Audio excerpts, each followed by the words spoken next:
त्रिदलम् त्रिगुणाकारम् त्रिनेत्रम् च त्रियायुधम् त्रिजन्म पापसंहारम् एकबिल्वम् शिवार्पणम् त्रिशाखैः बिल्वपत्रैश्च अच्छिद्रैः कोमलैः शुभैः तव पूजाम् करिष्यामि एकबिल्वम् शिवार्पणम्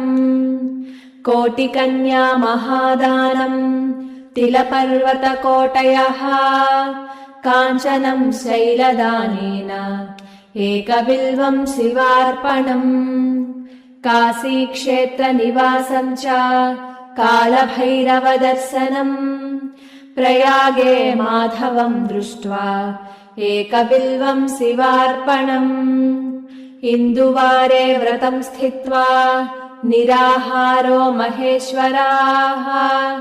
नक्तम्